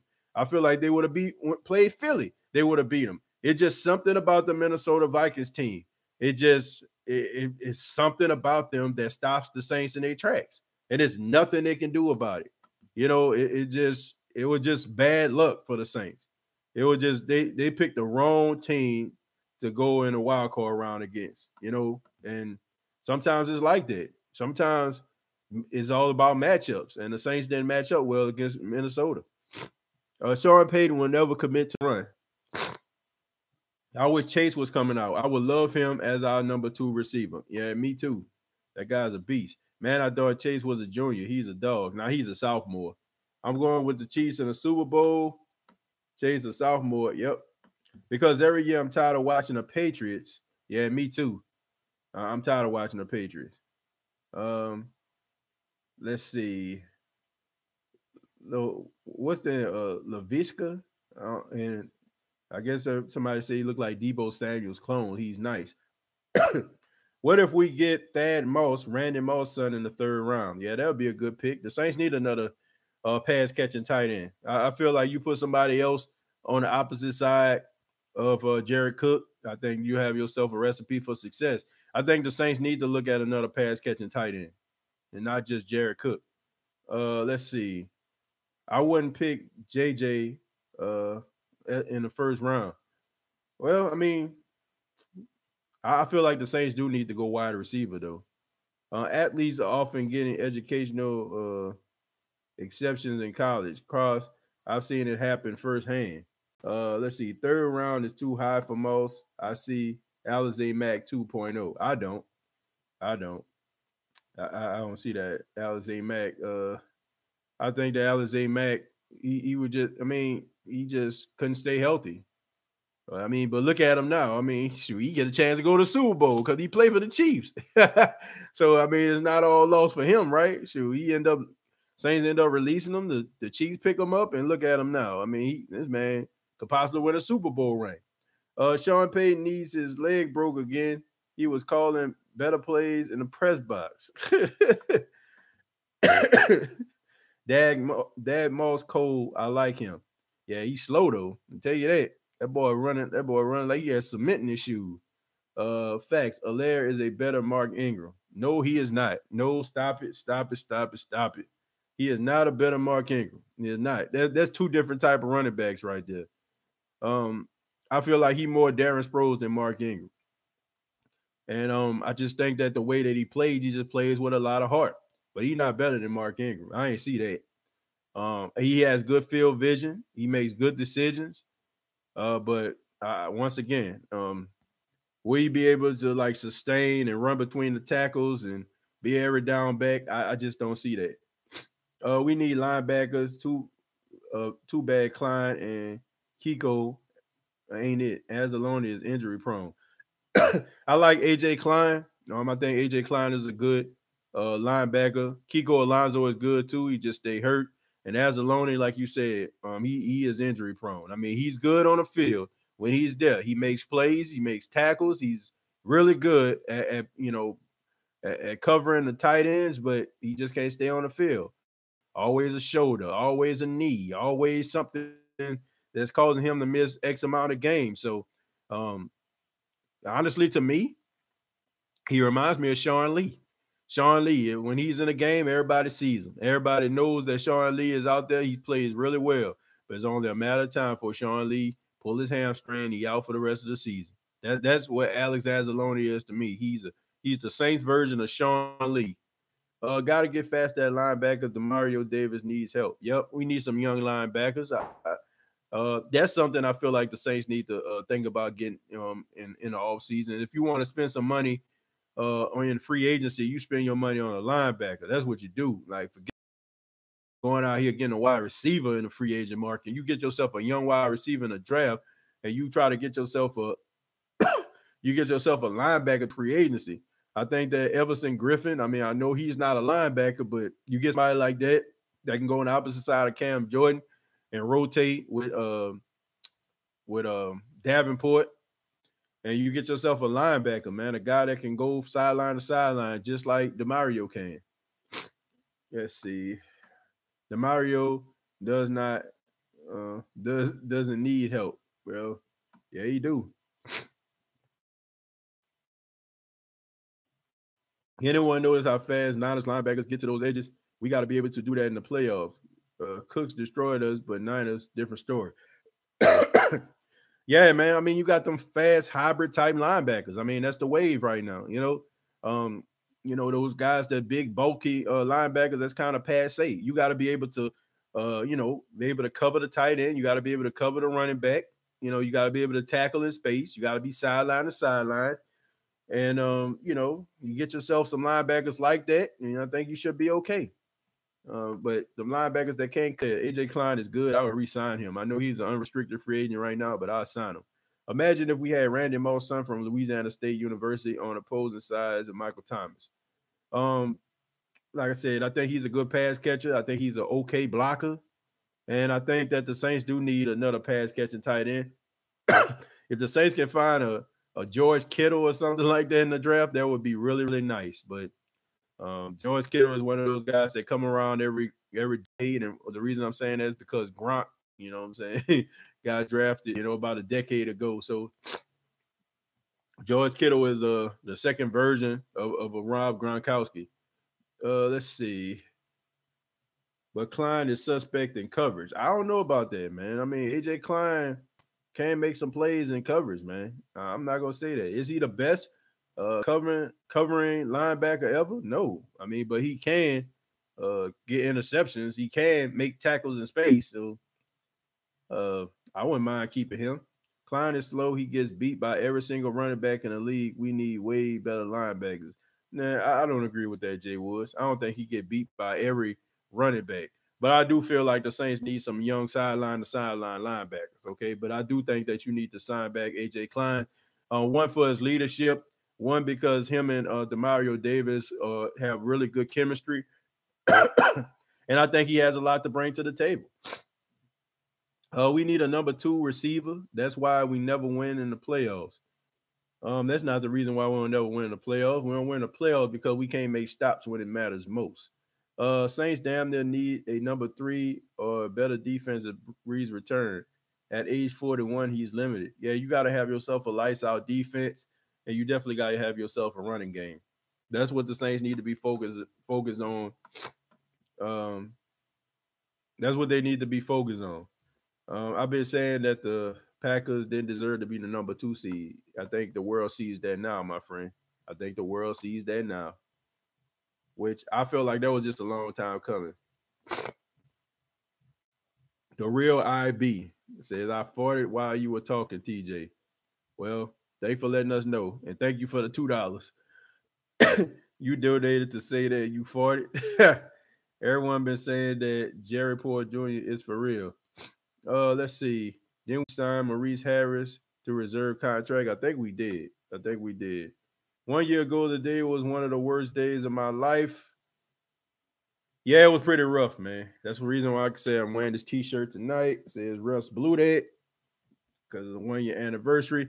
And a lot of people, the crazy thing about it was a lot of people on Facebook were getting mad at me because I brought that up. And people have been saying, that, I like to stir the pot. I'm like, how do I like to stir the pot? Like, I don't get it. I just don't get it, man. Like, for the last 2 years, I've been doing the State of the Saints podcast. I try to give it to everyone as honest as I possibly can. I never get on here trying to stir the pot, ever. I don't even post on Facebook or any other social media network just to get a rise out of people. I do this stuff because I just want to be, I just like to be honest, okay? I'm not one of them pom-pom raising Saints fans that people just, expect me to be. And some of my takes may be, it may be something that a lot of people don't agree with. And I'm okay with that. I have no problem with people disagreeing with what I say. I don't care. I really don't care. That's what, the world is not designed for all of us to agree. That's just what it is. If we start talking about a picture, right? We looking at a picture on a wall and there's like 5 people in a circle. And they're like, okay, man, interpret this picture. We can probably you're gonna have 5 different interpretations.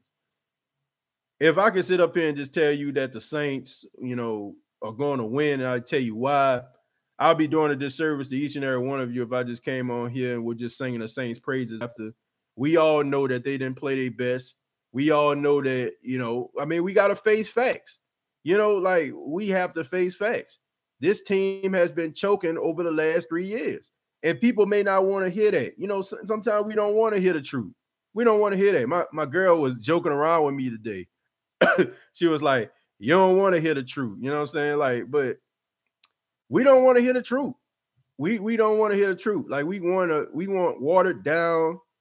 We want straight optimism every single time. Well, sometimes I feel like being optimistic, and sometimes I can't be optimistic because we can't be optimistic if we are just pretending like a problem ain't there. And it's pretty obvious, folks. No matter if you're the biggest Saints fan to walk the face of God's green earth, or you just got on the team back in 2006 when a new regime came. The fact of the matter is the Saints have an issue with closing games. They have an issue with getting to that crucial moment of the game and getting over the hump. And if you can't see that, then you just don't want to see it. And I am not going to do anybody any favors and not talk about that, okay? The State of the Saints podcast, and you all listen, to me, and you respect my opinion because I try to be as honest as I possibly can. And I will never, ever do a disservice to any one of you and just be like, Saints going 16-0, Saints going to blow everybody out. I'm not going to do that. They got channels that going to do that kind of stuff. And, they got channels there. They will say that stuff because they want people to continue to watch, and they want people to support, and they want people to, keep on coming to their channel because they want to, give that type of hope. And you want me to be this type of guy, I'll be that guy as long as you're doing this and that. But that's not me. You know what I'm saying? I would rather lose people for giving my opinion and being true to myself and true to everybody here than to get a whole bunch of people up in here and be saying a bunch of stuff and I can't look at myself in a mirror. God has not blessed me with the ability to get behind the mic Monday through Friday and speak from my heart for me to be doing a disservice to people. I get behind the mic Monday through Friday at 90.9 FM. I get behind the phone or a camera every single day, and I give you guys videos, and I'm speaking from the heart every time I speak, every single time. If I don't feel like talking, or I don't feel like I'm going to give it to you all with as much passion as I should, I don't do it. That's why sometimes you'll see my videos come out at different times, because sometimes I want to, I don't be feeling it. I never want to be watered down. I never want to just give you all a vanilla product, and I'm never going to sit up here and just lie to people, because I feel like that's what people want to hear. I didn't get into that. I mean, I feel like that's why, God continues to bless me, because I feel like he wants me to be genuine, and I am. And that's something that you can't teach. You can't teach being genuine. You can't teach being real. And that's why I try to be. I ain't saying I'm the realest person in the world, but I try to be. But I don't even know where I was at with that. But but anyway, I think I was talking about how people just don't like what I say certain things sometimes about Drew Brees or the Saints. But I'm gonna be as real as I possibly can. I'm sorry, folks. I can't do it. I can't sit up here and be lying to folks. Here we go crying about that BS. Call you dumb, coach threw it when he should have ran it, and then your top 100 quarterback came out with noodle on and threw it in the dirt. Then you had the ball first in overtime. Trayshawn, look, yeah, I mean, that's exactly what happened. But me and Trayshawn, we've been basically going back and forth on Facebook. Shouts out to him, man. I think that Trayshawn is a fan of the Saints, but he's kind of frustrated at the organization, as well as he should be. I mean, we all a little frustrated with the Saints, and I can tell because a lot of the stuff that's being said, I don't feel like been thought about pretty logically. Look, the fact of the matter is this: rather you like Drew Brees right now or not, rather you frustrated with Drew or not, this man put this franchise on his back since 2006. Drew Brees, like, we wouldn't even really be talking about the Saints right now if it weren't for this man, if it weren't for Sean Payton. And this has absolutely nothing to do with, why I'm up here defending him or whatever like that. And I'm not saying give him the benefit of the doubt, but we got to be real with ourselves. It was a long time the New Orleans didn't have a defense. It was a long time that the Saints couldn't stop a nosebleed. And Sean Payton and Drew Brees would dial up different plays to keep the Saints in the game, but the defense just couldn't stop anybody. And honestly, Drew Brees was throwing 5,000 plus yards because the defense couldn't stop anybody.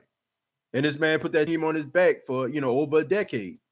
So for us to be sitting up here talking about, Drew Brees, like he blew this, he blew that, and just continue to allow that, to be his legacy, like I feel like you're looking at it all wrong. Does he make mistakes in the postseason? Absolutely.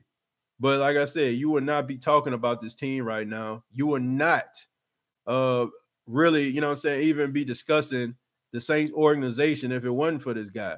And as far as not being on the NFL 100 list, he should be on the 100 list because statistically he has put up the most numbers. It's not about championships all the time, because if that's the case, the only quarterback we need to be talking about in the last 2 decades should be Tom Brady, because he's the one that's been winning. He's the one that's been successful. He's the one that's been out here, balling out of control. So for people just to be sitting around here just saying, oh, the lack of championships is the reason why he shouldn't be in it. Well, everybody not going to win 6 championships. Everybody not going to win 4 championships like Montana. Everybody not going to win, 3.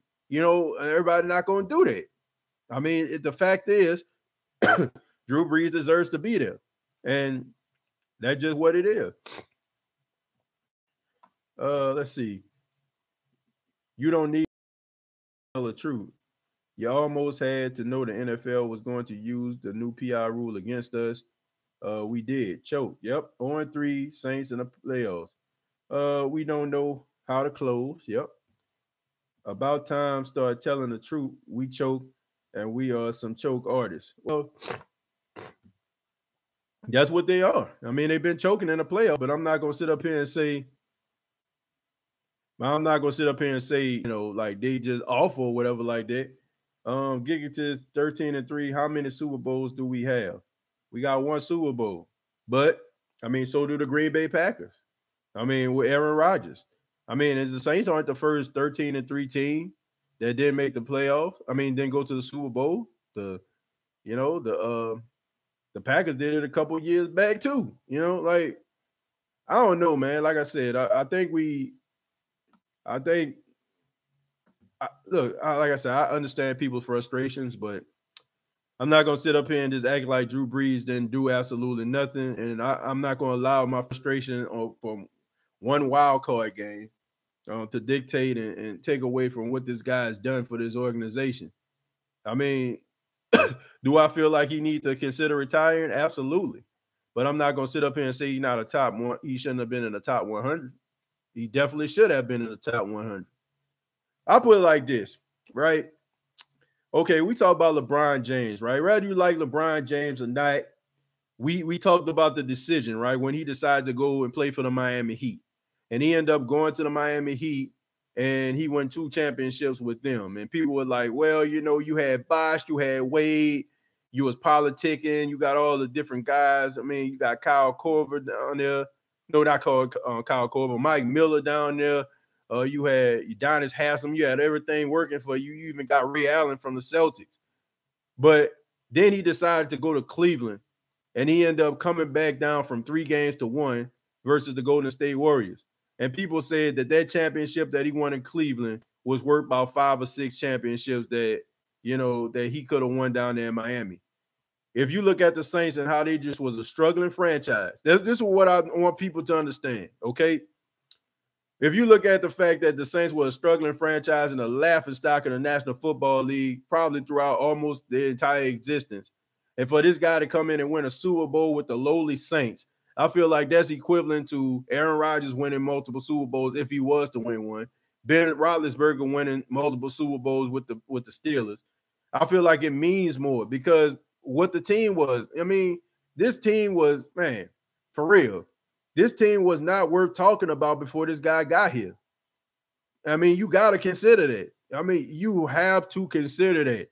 If you look at some of these quarterbacks they've been talking about being great, okay, for the exception of the 49ers, I mean, when Billy Kilmer and guys like that were there, they were terrible. And then when Bill Walsh got there and Joe Montana hooked up, I mean, they became legitimate. But besides that, like, you look at the Pittsburgh Steelers was running the show back in the 70s before Ben Roethlisberger even got there, when they had Terry Bradshaw and Franco Harris and Stallworth and Lynn Swann. And then you had the Green Bay Packers before Aaron Rodgers even got there. A lot of these teams are just making it off the legacy alone and being a historical franchise. The Saints, nobody was expecting the Saints to do anything. The Saints were basically a W on people's on people's schedule. That's what they were before this guy got here. So I feel like what this guy has done for the city of New Orleans, what he has done for this franchise, and looking and combining them statistics and a Super Bowl MVP and a Super Bowl championship, how can you not put this man up there? The people that's on the Mount Rushmore of that, honestly, Johnny Unitas, I mean, Baltimore Colts, right? I mean, he put them on the map. So why can't a guy who put a struggling franchise on the map and have all the statistics and a Super Bowl not be on the list? It's quizzical to me. So are we supposed to be cool with the status quo because the 49ers wasn't cool with it when Jim Harbaugh was a good coach and turned it, and the 49ers says you can't get over the hump and says we champ. Okay, let's put it like this, Trayshawn. First off, that's not accurate, man. That's not accurate. That's not the reason why the 49ers decided to give up Jim Harbaugh. That's not true. The reason why they decided to give up Jim Harbaugh was very, very simple. It was because him and the general manager wasn't seeing eye to eye. It had absolutely nothing to do with him not being able to get over the hump. It had everything to do with the fact that him and the general manager at the time didn't see eye to eye. The general manager wanted to do his thing. Jim Harbaugh wanted to do his thing, and they decided to go in a different direction. If that was the case, then they would have ended up basically, coexisting, and Jim Harbaugh probably would have still been the head coach of the San Francisco 49ers. You can talk about the status quo all you want to, but the fact is this, Sean Payton, like, are you saying that Sean Payton deserves to be fired? Because no, he doesn't. You know what I'm saying? Like, he does not deserve to be fired. Are you saying that Drew Brees needs to get released? That's kind of up in the air. That's kind of a 60-40 type thing going on in the Who Dat Nation right now. But we're not like we supposed to pretend like this guy's not getting his team to the playoffs? Are we not pretending that this guy hasn't generated more wins than any other coach in Saints history? Are we going to forget that this guy has put together some of the best Saints teams in history? So my thing is, like, some of the coaching on the defense and stuff like that, do they need to move on? Yeah. Do Sean Payton need to tweak the offense just a little bit more? Absolutely. But does he need to be released or cut? Absolutely not. That would be the biggest mistake the New Orleans Saints ever made. Point blank, period. You're not, honestly, I can make an argument. I can make an argument that Drew Brees is one of the reasons why Sean Payton hasn't elevated his game as an offensive play caller, because he elevated it when Teddy Bridgewater was there. That ought to tell y'all everything y'all need to know right there. When Drew Brees went down and Teddy Bridgewater came in as the starting quarterback of the Saints, you cannot tell me that the Saints offense didn't look different. It did. So that tells you right there that could have something to do with it. It could be the fact that he's kind of handicapping Sean Payton from elevating himself. Goes back to what I was saying earlier. Sometimes in a relationship, it gets us exactly where we need to go, and then it's time for us to get off and move on to the next relationship. There's a reason why Sean Payton is up for Coach of the Year, and it had absolutely nothing to do with him being a quarterback. I mean, him being Drew Brees' coach. He's up for Coach of the Year right now because of one reason and one reason only. That's because of when Teddy Bridgewater came in, they went 5-0. So that shows you right there. I mean, the Saints like a completely different team. Go back and look at the game. Go look at how they was running the offense. So he has it in him. No matter what anyone else, let me see. No matter what any one of us want, Drew walks when he's ready. Yeah, I mean, he walks away when he's ready. Yeah, that's true. But, I feel like this, man. If it comes down to it and the Saints are looking at the future, and the future, basically got to be put on hold because Drew Brees wants to come back, you definitely move on.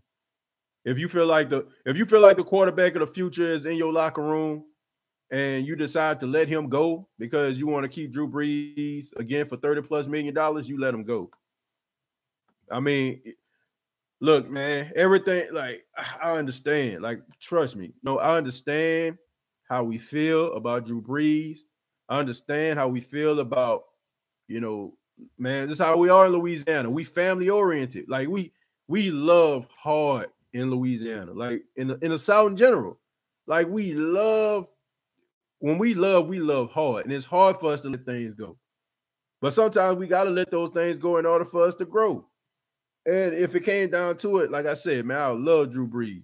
And I would, like, honestly, I'd be rooting for him no matter what team he was to go to. But if it came down to it, and a team in the future of the Saints franchise was on the line, I feel like you have to let him go.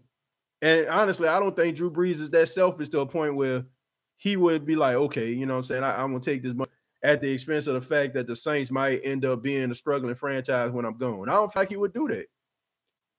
TJ, you ever pondered the thought of opening up phone lines in the future? DA, that's coming next season. That's definitely coming next season. Honestly, it might be coming in the next couple months. When probably going to be, I'm pushing for the beginning of, like, right on the day where the new NFL season starts. That's probably when I'm going to start opening up phone lines. But like I said, I didn't want to do that because I want to make sure that I give everybody the best content I possibly can. I don't want it to be just, oh, we doing phone lines. I want to make sure that I am doing things the correct way, and when we start something, we keep it rolling. That's exactly what I'm gonna try to do. So probably at the beginning of the 2020 season in March, like right the day of free agency start, it's probably when we're gonna start doing the phone line. No, and we appreciate that, but we holding on to Drew Brees too long. Yeah, I said that he has to be split up. I told you that on Facebook. Yeah, I mean, I remember that, Trayshawn. I apologize, man. Man, I was out with my girl. We went to go see Bad Boys for Life. You know what I'm saying? Like, so I wasn't really going back and forth. I got to get my quality time, man. So I don't want to be sleeping on the couch. You know what I'm saying? But I did see your comments, man, and I couldn't really go back and forth because man, my girl, she's so dependable and loving and supportive of my dreams and what I'm doing here. And man, she takes a back seat a lot. You know what I'm saying? So when we do get time together, I try to give her my undivided attention. But I did see what you had to say about Sean Payton. Sean Payton should think about a porn career. What kind of wow? That's a left turn. GLA, keep it classy, sir. This is a family-friendly show. Yeah, I don't know what's going on with that. That's the problem. We never had nothing, and we holding on too long because we never had nothing. Plain and simple. Trayshawn, that's true. We holding on because we never had nothing. I don't feel like that's what it is for as far as the holding on part. Um, I don't think that's what the Saints doing. I do think that we have like an emotional connection to the team. And we don't want to see that, especially like see Drew Brees go, because they mean so much to the organization. But I don't think if it came down to it, the Saints wouldn't make that decision, and move on from them. I don't believe that. Let me see. How do you feel about Chris Richard being a defensive coordinator? I feel you player, and tell her we appreciate that. Let's see. Trayshawn, how I feel about Chris Richard. I mean, I said that before. I mean, I put that on Facebook. Facebook State of the Saints podcast. If you're not following Facebook, facebook.com, search State of the Saints podcast. I say I looked at Chris Richard. I like him. I think that he has a good defensive mind. I think I think he was running the defense for the Dallas Cowboys last season. Rob Marinelli was one of those guys. I think he was kind of just behind the scenes. Chris Richard to do his thing. I really do think that Chris Richard would be a good defensive coordinator for the New Orleans Saints. But the problem is, I mean, how long will you have him? I mean, this guy is on the lips of a lot of organizations, and I think eventually his name gonna get called. So you might end up having him 1, maybe 2 years, and he probably gonna end up going somewhere else, and then you'll be dealing with the same issues over again. I mean, you still wouldn't have a defensive coordinator because you lost him. Another defensive mind that has to come in. That's a new defense that the defense has learned, new playbook. So you got to be careful with that. You want a guy that's going to be invested in the defense and get them where they need to be. Let's see. Joe Brady trying to get Joe Burrow in Carolina. That'll be a good idea. I don't see Cincy trading with any team. Burrow is their guy. I mean, the Bengals already came out and said that they're not trying to trade the number 1 pick, but that could just be because they're trying to use that as leverage. So if they come out and say we're not trading our number 1 pick, it's basically like you're saying, well, you really gonna have to give up a lot for us to get rid of it. So that just might be a strategy on their part. But we all know that the Cincinnati Bengals are one of the cheapest franchises in football. Honestly, their front office is just hot garbage. I mean, just completely waste talent, just completely destroy guys. Hold on to them forever. Don't guys out of contracts. Don't trade them. None of that stuff. And it hurts them. And that's one of the reasons why they're not successful. I meant to say Chris Richard being a defensive backs coach. I don't think so, man. Chris Richard probably not going to try to take that demotion right there. I think he's a guy that's on the come up. If he's going to leave the Cowboys organization, it's probably going to have to be for a defensive coordinator position. Did y'all see Gruden fire one of his defensive coaches to bring in old washed up Marinelli to join his staff? Well, that's the good old boy system right there, Kraus. I mean, that's just what it is. It's the good old boy system. I mean, it's not about what you know, it's about who you know. The defensive lines coach that he fired was ranked as one of the best defensive line coaches in football, and it's only a matter of time before that guy actually gets a job. John Gruden is just all about power and position for him. He wants to be the guy. He wants to be the face.